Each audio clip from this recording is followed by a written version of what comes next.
Let's go guys. So leg day and leg workout natin. So ang inuna namin guys ay yung leg extension. So simula kami sa magaan, sa pabigat na pabigat. So mayroon kaming pyramid. So panghuli namin pyramid na guys. So eto na yung ano natin, barbell back squat. So dito guys, nag-squat kami. So magaan lang to kaya umuurong-urong pa ako guys. Kasi tina-timing ko yung dun sa nakasasagad ko yung puwet ko. Yun. So, bago ko lumapit doon, nangalay na ako, nilapit ko na guys. So, 15 reps and then guys, pabigat ng pabigat ha. So, dito guys, kakabalik lang ng lakas natin. So, ito yung pangatlong set na natin dito guys. Okay, so, unti-unti ko na binabalik yung lakas ko. So, yun guys, kailangan natin ng magandang pagkain para pala bumabalik yung lakas natin. So, ine-experiment ako din yung sarili ko sa pagkain at yung din mga supplement guys. So sa legs guys, wag natin escape. Kailangan natin magporsige mag-legs kasi ito yung magpapaganda sa ating katawan. And then pag nag-squat kayo sagad guys, mararamdaman nyo yung ano natin sumasagad dun sa binti natin. So dito nag-heavy na kami dito ni Jetro. So yun lang guys, kailangan pag nag-gym kayo, focus tayo sa sarili lang natin guys. So tiwasan natin magkwentuhan, kwentuhan, tapos yung mga dumbbell at mga plates ibalik natin sa lagayan.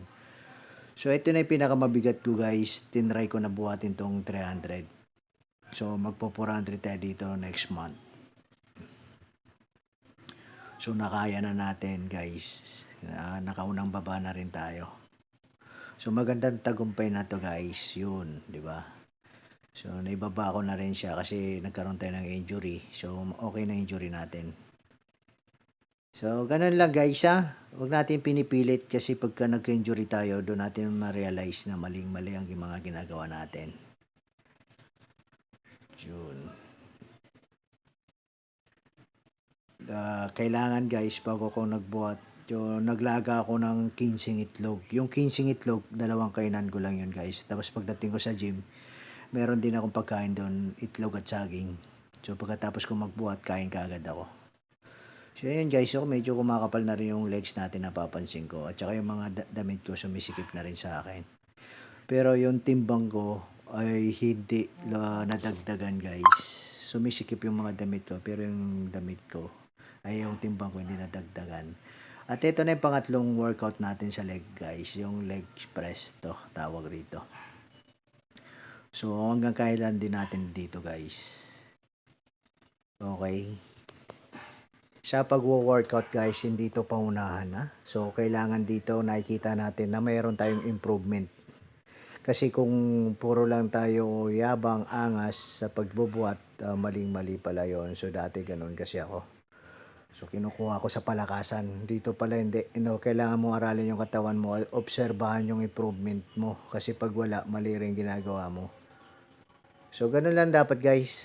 Okay naman magbuhat ng mabibigat, pero ako, nandito na ako sa timing. So mag-heavy pa naman ako guys, katulad yan. Pero hindi katulad dati. So dati naglalagay pa ako ng mga puno yan. So ngayon saktuhan lang. Pinapakiram naman ko yung ano ko, mga muscle ko. So ganun lang guys kailangan natin magpursige. At itong long video ko nga pala guys, pa-like na lang and then wag natin skip yung ads natin kasi may ads na to pati yung reels ko. Sa long video ko guys, pa-like naman. So ito na pala yung ano natin pang-apat na workout sa legs. So barbell sumo squat ang tawag dito guys.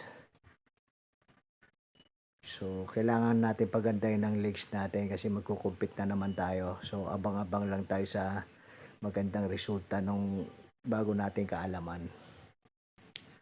So nakapokus ako sa legs guys. Ngayong taon na to nagle-legs ako lagi. Okay naman yung upper natin, medyo ang upper last. At ito na yung pang last natin sa workout sa legs guys. Yan. Okay. So, ganyan lang yun guys. Dapat di natin kailangan isagad doon sa taas kasi back ng tama nun. So, yun lang sa mga followers natin guys ha. Salamat sa inyo. Thank you at like and share na lang. Kaya pa-heart naman guys. Tapos wag natin skip yung mga ads ko ha. So, malaking tulong na rin to sa akin. Nagkakaroon na rin tayo ng earnings. So, maraming salamat sa guys. Abang-abang lang din tayo. So, maraming thank you.